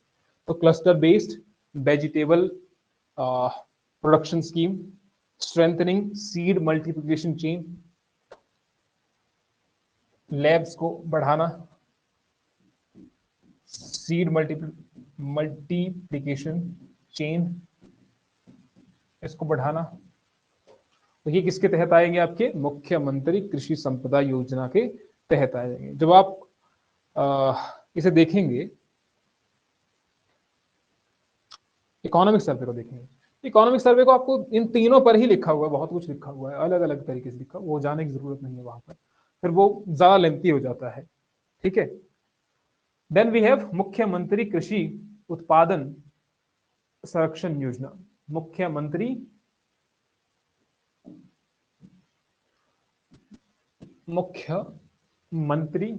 कृषि उत्पादन संरक्षण योजना। मुख्यमंत्री कृषि उत्पादन संरक्षण योजना 2016-17 में इसकी शुरुआत हुई, 2016-17 में इसकी शुरुआत होती है। अब क्या हुआ कि इनके तहत 3 स्कीम चली है। नाम तो पता लग गया ना, मुख्यमंत्री कृषि उत्पादन संरक्षण योजना। इसके तहत क्या किया गया, जो 3 स्कीम्स हैं, अलग अलग जो स्कीम्स हैं, उनको एक सिंगल स्कीम में मर्ज कर दिया गया। यानी कि यहां पर 3 स्कीम्स हैं। क्या क्या है वो? कृषि का क्या करना है, नाम से देखना, कृषि का हमें संरक्षण करना है। कृषि उत्पादन संरक्षण योजना, जो आप कृषि से उत्पाद कर रहे हैं, जो भी उत्पादन हो रहा है, प्रोडक्शन हो रहा है, उसका आपने संरक्षण करना है। सिंपल सी बात है। अब संरक्षण किस तरीके से किया जाएगा, संरक्षण किस तरीके से होता है? किसी ने सेब उगाए हैं, तो सेब के लिए क्या करता है वो? फेंसिंग करता है कि बंदर आ गए, कुछ और चीजें आ गई, भालू आ गया, शेर आ गया, तो वो आपके प्रोडक्शन को खत्म कर रहे हैं, है ना। हाँ, एंटी हेल नेट हो गया, और साथ ही साथ में जो आपका ग्रीन कवर लगाई जाती है, जिसे आप कहते हैं ग्रीन हाउस। जो ग्रीन हाउस रेनोवेशन स्कीम है वो भी इसी के तहत है। देखिए कौन कौन सी वो 3 स्कीम्स हैं। पहली स्कीम वो है आपकी सोलर फेंसिंग। सोलर फेंसिंग यानी कि हिंदी में कहेंगे इसको सौर फेंसिंग, सिंपल सा। दूसरा है एंटी हेल नेट स्ट्रक्चर, दूसरा है anti hail net structure,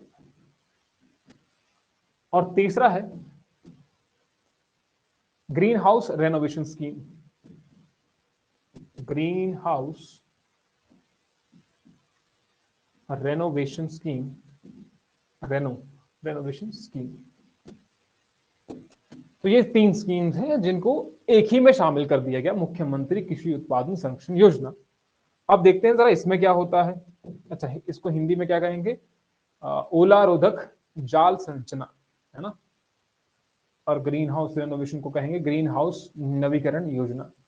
green house नवीकरण, रेनोवेशन यानी कि उसको नवीनतम तरीके से, जो पुराने हो चुके थे पॉलिशीट्स जो हैं, रेनोवेट करना। अब इसमें भी किसी तरीके की सब्सिडी दी जाती है तीनों में। सोलर फेंसिंग में कितने की सब्सिडी दी जाती है बताओ, बता सकता है कोई? अगर बता सकता है तो बता दो।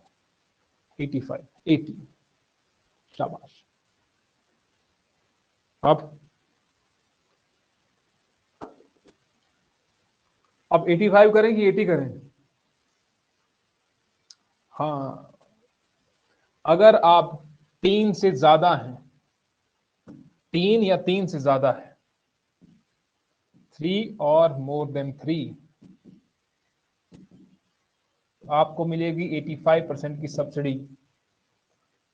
किसी के खेत साथ साथ में लगते हैं ना, तो सबने क्या कर दिया, भैया हम एक ही में करेंगे, सोलर फेंसिंग लगा देते हैं, तो आपको 85% की सब्सिडी मिलेगी। अगर किसी की सिंगल प्रॉपर्टी है, सिंगल प्रॉपर्टी पर लगाना है, तो उसे सब्सिडी 80% की दी जाएगी। दूसरा है आपके पास एंटी हेल नेट सब्सिडी। इसमें इसमें कितनी की सब्सिडी? इसमें है आपको 80% सब्सिडी। इसमें कोई सिंगल डबल वाला है नहीं। फिर है आपका ग्रीन हाउस रेनोवेशन स्कीम, जो पॉलीशीट्स है उसकी रिप्लेसमेंट के लिए। पॉलीशीट्स होती है, आपने देखा होगा ग्रीन हाउस कैसा होता है, बिल्कुल बंद होता है, तो उसके रेनोवेशन के लिए 70% सपोर्ट दिया जाएगा गवर्नमेंट के द्वारा, है ना। 70% गवर्नमेंट के द्वारा सपोर्ट दिया जाएगा after every 5 year.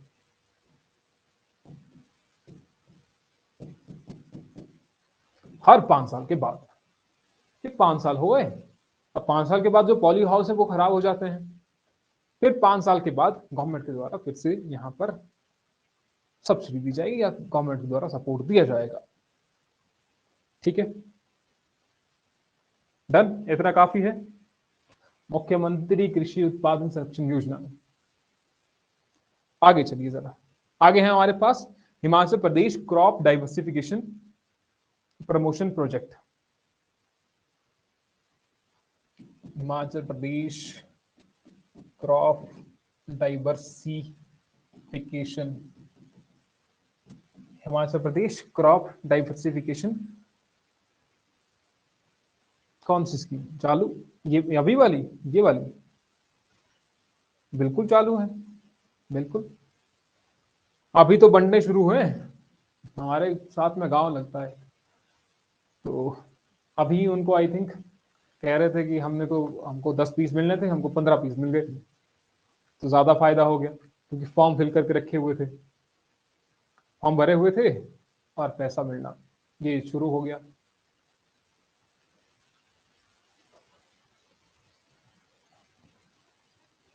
Solar fencing लगवानी है तो लगा लीजिए, आपको इतनी सब्सिडी मिल जाएगी, लेकिन पहले पूरा पैसा भरना पड़ता है, ध्यान रखिएगा।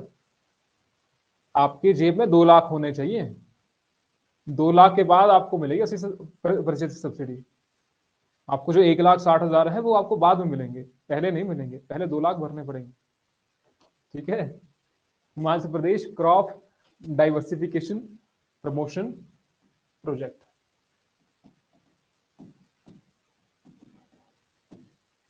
JICA, ये भी लिखते हैं आप, क्योंकि जो एजेंसी है जो इसको इंप्लीमेंट कर रही है वो ये है Japan international cooperating agency, Japan international cooperating agency, JICA। और क्योंकि एक एक्सटर्नल फंडेड या एक्सटर्नल एडेड प्रोजेक्ट है, एक्सटर्नल है ना, बाहर के द्वारा दिया जा रहा है, अब कैंसिल हो गया। ठीक है, तो HPCDP, CDP इस तरीके से भी आप लिख सकते हैं, Himachal Pradesh crop diversification promoting project, या प्रोजेक्ट भी आपने सिंपली देखा होगा, प्रोजेक्ट भी है, प्रमोशन भी है, संवर्धन होता है मतलब हिंदी में इसका प्रमोशन का, तो संवर्धन ही हुआ। हिमाचल प्रदेश फसल विविधीकरण संवर्धन योजना, विविधीकरण क्रॉप डाइवर्सिफिकेशन, यानी कि एक ही क्रॉप का उत्पादन आप बार बार मत कीजिए, एक जगह पर आप दूसरी क्रॉप लगा दीजिए, फिर दूसरी, फिर दूसरी, फिर दूसरी, तो फिर क्या होगा, आपकी जमीन उपजाऊ क्षमता है वो और बढ़ेगी, एक ही नहीं रहेगी। जैसे आप पढ़ाई करते हैं ना, तो पढ़ाई में भी एक ही चीज मत पढ़िए, एक चीज पढ़ते रहेंगे बोर हो जाएंगे, पता नहीं लगेगा कि क्या हुआ जिंदगी में। इसीलिए चेंज करते रहिए, साथ साथ में जो चीजें चेंज हो रही हैं उनको चेंज होने दीजिए। Himachal Pradesh crop diversification promotion project JICA के द्वारा फंडेड है।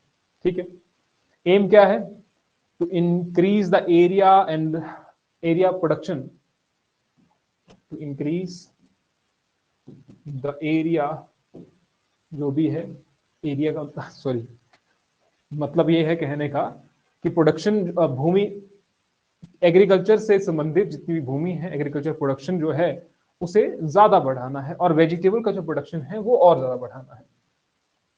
जो वेजिटेबल का प्रोडक्शन है, एम जो इसका ये है, उसका प्रोडक्शन आपको बढ़ाना है, कहने का मतलब ये है। तो उससे आपकी जो इनकम है ऑब्वियस सी बात है वो भी बढ़ेगी, है ना। Himachal Pradesh agriculture development society के द्वारा ये प्रोजेक्ट की देखरेख की जा रही है, इसका भी आप लीजिएगा, Himachal Pradesh agriculture development society, agriculture development society, यानी कि देखरेख इसके द्वारा की जा रही है, ये प्रोजेक्ट किस तरीके से चल रहा है। 321 करोड़ बजट, ओके गुड। इसके साथ में ही आप क्या देखते हैं, 2 फेजेस चले हैं इस प्रोजेक्ट के, 2 फेज चले हैं, 2 ही फेज चलेंगे, एक आपका पहला फेज है, दूसरा फेज चला हुआ है। फेज वन खत्म हो चुका है, और फेज 1 जो था वो आपका पायलट बेसिस पर था, कुछ एक डिस्ट्रिक्ट में चलाया था। फिर इसका फेज 2 चला, और फेज 2 आपका 9 साल के लिए चलेगा। कब से कब तक, 2021 से, क्योंकि 2000 आपका लगभग 2020 में ही खत्म हो चुका था फेज 1। तो Himachal Pradesh crop diversification promotion project जो आपका जायका के द्वारा, जायका आपने सुना होगा हाल ही में, या पहले भी आपने न्यूज में सुना होगा, जायका, JICA, इसके फेज 1 है, एक आपका फेज 2 है, दूसरा आपका फेज 2 हो गया। ये वाला जो फेज 1 है ये आपका पायलट बेसिस पर चला हुआ था, और ये कौन कौन सी डिस्ट्रिक्ट पर था, कांगड़ा हो गया, मंडी हो गया, कांगड़ा, मंडी, हमीरपुर, बिलासपुर, कांगड़ा, मंडी, हमीरपुर, बिलासपुर, इन वाली डिस्ट्रिक्ट में चला था। और ये खत्म कब हुआ? 2020 में। 2020 में इसकी समाप्ति होती है। लेकिन 2020 के बाद इसका सेकंड किस्सा भी तो चलना था। तो 26 मार्च 2021 इसका फेज 2 सेकंड स्टार्ट होता है। फेज 2 शुरू हुआ। कब से कब तक? अब 9 साल के लिए चलेगा ये आगे। 2021 से 9 साल के लिए मान के रखिए कि 2030 तक चलेगा। और यहां पर क्योंकि पायलट बेसिस पर था, कुछ एक डिस्ट्रिक्ट में ही था, यहां पर सभी डिस्ट्रिक्ट में, ऑल डिस्ट्रिक्ट। लिख दिया इतना? डन। ऐसा लगा 2 दिन के बाद जब क्लास ली कि 10 दिन के बाद क्लास शुरू होती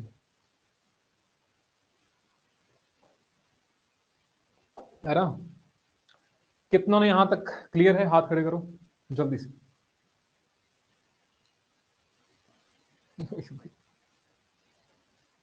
2 12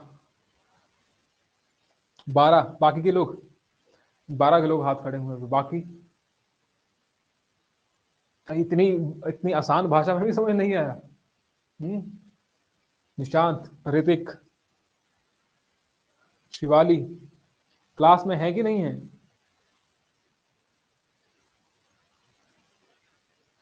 जिंदा है कि नहीं है? ऐसे तो नहीं है कि सिर्फ लिख रहे हैं। भैया पार करवा रहे हैं कुछ। अब पता नहीं क्या करवा रहे हैं, कुछ तो करवा रहे हैं। कुछ तो लिखा हुआ है, ऐसा धुंधला धुंधला सा दिख रहा है। चलो आगे करते हैं शुरुआत जरा। ओके। मुख्यमंत्री नूतन पॉली हाउस परियोजना। मुख्यमंत्री नूतन पॉली हाउस परियोजना। मुख्यमंत्री नूतन, नूतन की स्पेलिंग क्या है? NUTAN। मुख्यमंत्री नूतन पॉली हाउस परियोजना। नूतन पॉली हाउस परियोजना। अब फिर से इसकी शुरुआत किसके लिए होती है? आपको पता लग ही रहा है किससे है? पॉली हाउस से। तो कंस्ट्रक्शन ऑफ 5000 पॉली हाउसेस इस स्कीम के तहत। और ये किसके लिए चलाया गया है? प्रोटेक्टेड कल्टीवेशंस के लिए, संरक्षित, जो आप कहते हैं सुरक्षित खेती के लिए। प्रोटेक्टेड कल्टीवेशन, ताकि जो आप कृषि करें पूरे प्रोटेक्टिव तरीके से हो, है ना? सुरक्षित खेती।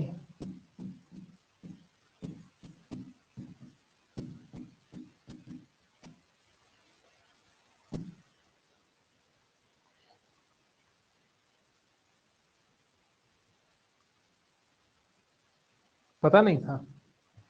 चलो अब पता लग गया आपको, है ना? अभी तो ये कुछ नहीं है, अभी तो सिर्फ एग्रीकल्चर स्कीम्स पढ़ रहे हैं हम। बहुत कुछ है अभी। अभी तो सिर्फ हम स्टेट स्पॉन्सर स्कीम की बात कर रहे हैं। स्कीम शुरू कब हुई? अब ये तो आपको चेक करना पड़ेगा कि स्कीम कब शुरू हुई। ये हमारा फोन भी मर मर के जी रहा है बस। कोई फोन कर रहा है लेकिन बाद में हमें बताता है कि फोन आया है किसी का, मैसेज करके बकायदा। लेकिन जब फोन करते हैं कोई, उस टाइम पता नहीं लगता सर क्या कह रहे हैं।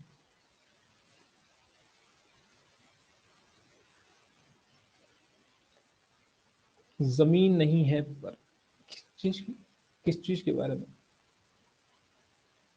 जमीन नहीं है, किसान बनाएगा। अब किसान ही बनाएंगे, किसान ही बनाएंगे, लेकिन उनको कुछ सब्सिडी या कुछ ऐसे तरीके के दिया जाएगा, उचित मूल्य पर दिया जाएगा उनको। मुख्यमंत्री किसान एवं खेतीहर मजदूर जीवन सुरक्षा योजना। स्कीम बहुत बड़ी है थोड़ी सी। मुख्य, याद रखिए सर किस चीज से रिलेटेड है, इतना तो याद रख ही सकते हैं ना। मुख्यमंत्री किसान एवं खेतीहर, किसान एवं खेतीहर मजदूर, मजदूर की पहले यही होती है ना, मजदूर जीवन सुरक्षा योजना, जीवन सुरक्षा योजना, इसका मतलब ये है, नाम से ही देखिए, मुख्यमंत्री किसान एवं खेतीहर मजदूर जीवन संरक्षण योजना, संरक्षण योजना, यानी किसी चीज का संरक्षण हो रहा है। तो आपका क्या किया जाएगा इसमें, मान लीजिए इंजरी हो गई कुछ, या इंजरी नहीं, या कुछ कैलेमिटी हो गई, कुछ भी तूफान आ गया, बाढ़ आ गई, जमीनें फसलें बर्बाद हो गई, तो बीमा ही दिया जाएगा इसके तहत, है ना। तो इंश्योरेंस प्रोवाइड करवाई जाएगी एग्रीकल्चरल लेबर्स के लिए, ठीक है, इंश्योरेंस कवर एग्रीकल्चर लेबरर्स के लिए दी जाएगी in case of calamities, in case of failure of machinery, death, ये सभी चीजों के लिए इंश्योरेंस प्रोवाइड करवाई जाएगी। इसके बाद है जल से कृषि को बल। नेक्स्ट वी हैव जल से कृषि को बल। अब जल से कृषि को बल क्या हो सकता है, वाटर इरिगेशन प्रोवाइड करवाने के लिए, कहीं पर चेक डैम बनाने हैं, कहीं पर पॉन्ड्स बनाने हैं, कहीं पर चेक डैम बनाने हैं, और इरिगेशन सिंचाई उपलब्ध करवानी है, तो किसके द्वारा दी जाएगी, यहां पर अभी शुरुआत की गई 2018 में, जल से कृषि को बल। याद रखना है, एग्जाम में डायरेक्टली पूछा जाता है कि जल से कृषि को बल कब शुरू की गई, सिंपली पूछा जाएगा आपसे, आपको पता होना चाहिए कि कब शुरू की गई थी, ठीक है।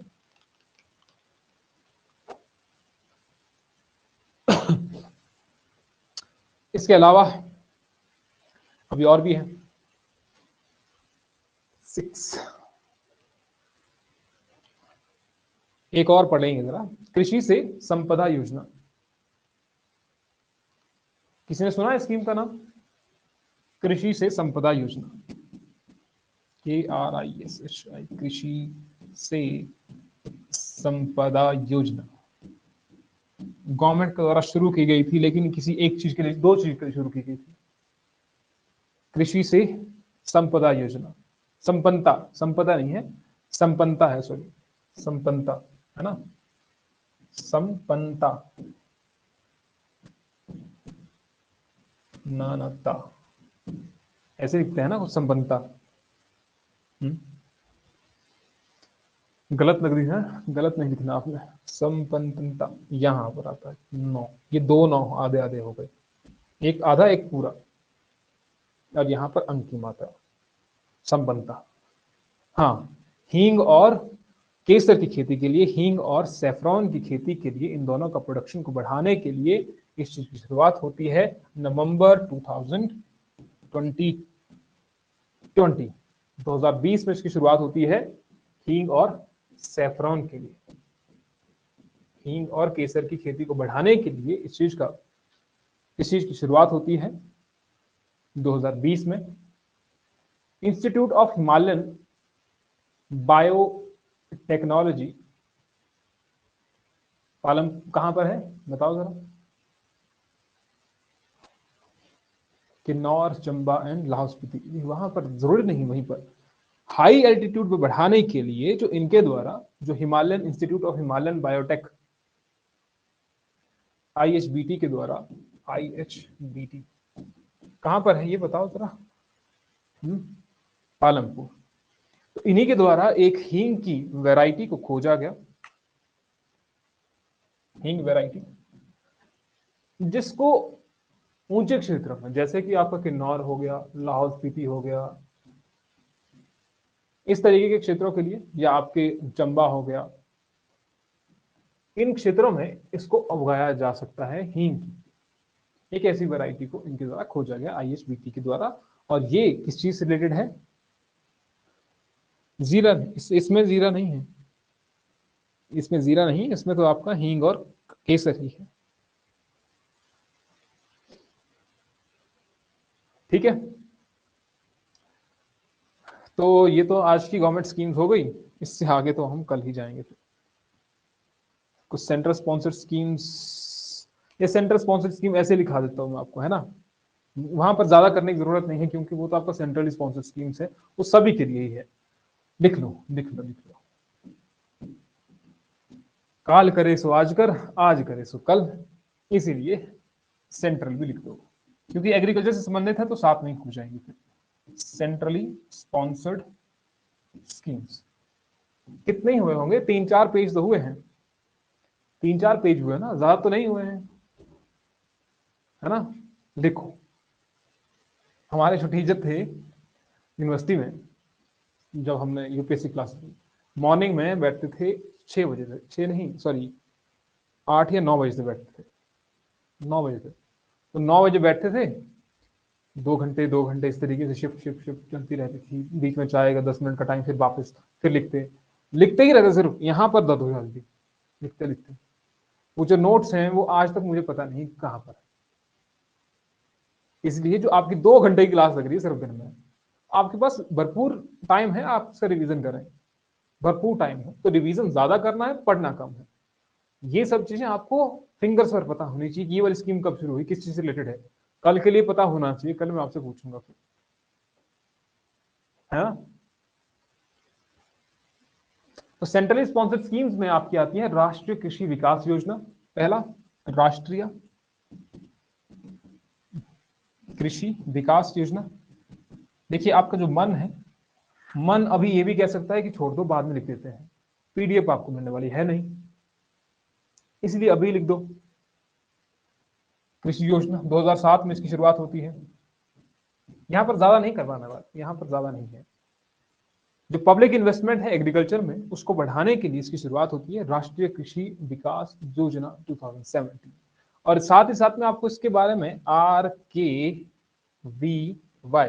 इसके साथ में यहाँ पर आपको रफ्तार भी लिखने को मिल सकता है, रफ्तार, ये वो वाला रफ्तार नहीं है TAR,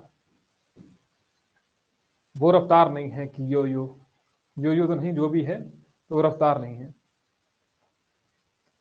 पीडीएफ इसकी, इसका क्या करेंगे पीडीएफ का, इसमें तो क्या ही समझ आएगा आपको, वो जो नोट्स हैं वो नोट्स आपने बनाए हुए हैं, है ना,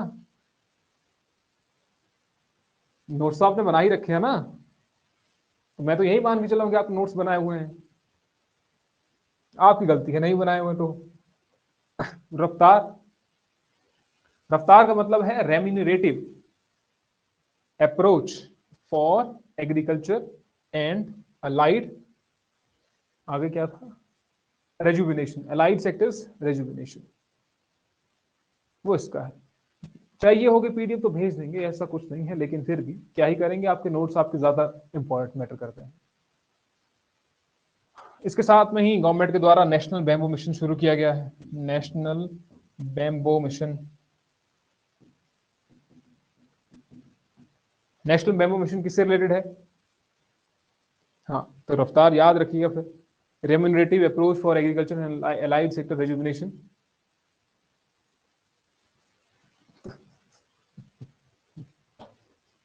बनाए नहीं ना नोट्स, टाइम नहीं बनाने चाहिए थे, ये तो सोच रहे हो कि लास्ट में बनाएंगे, अभी ध्यान से सुनेंगे, आधे ऐसे आधे हैं, आधे लोग अभी नहीं बना रहे नोट्स, आधे ये सोच रहे हैं कि क्लास के अंत में बनाएंगे, है ना। कौन कौन नोट्स बना रहा है साथ साथ में, हाथ खड़े करो जरा, साथ साथ में नोट्स कौन बना रहा है, 2, 5, 6,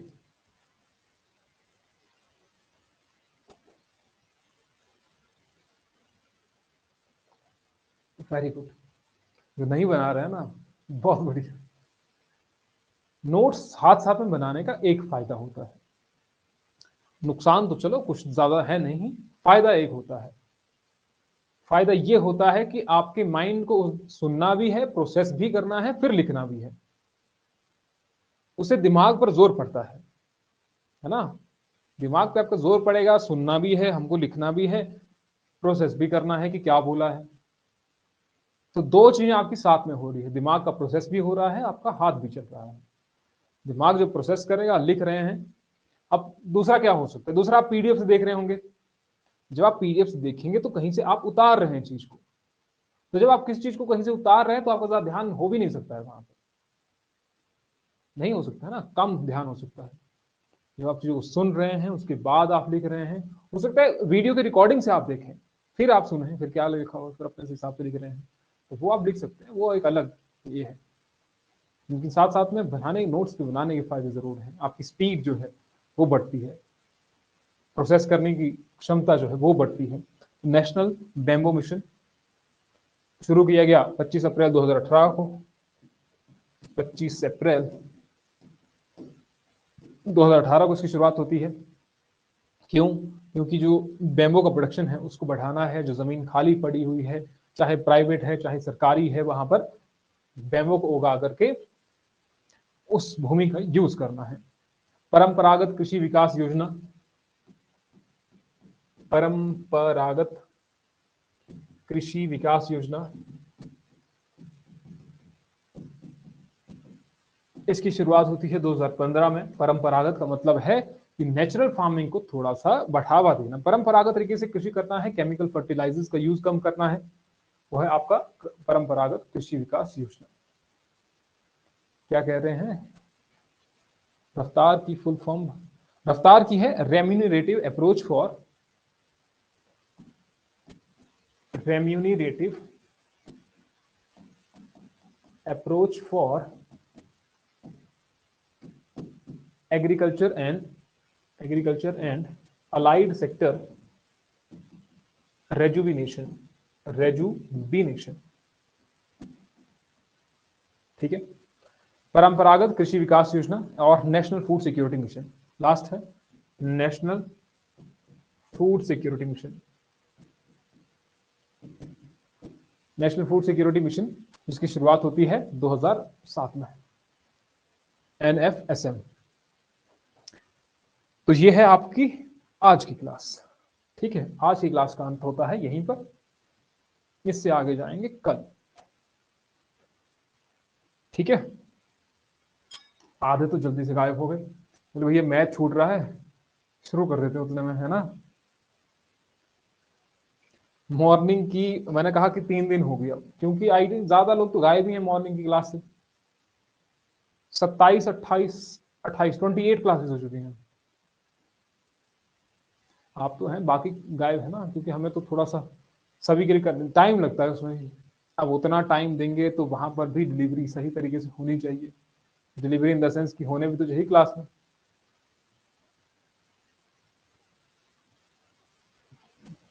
एग्रीकल्चर में किसकी कितनी प्रोडक्शन हुई थी?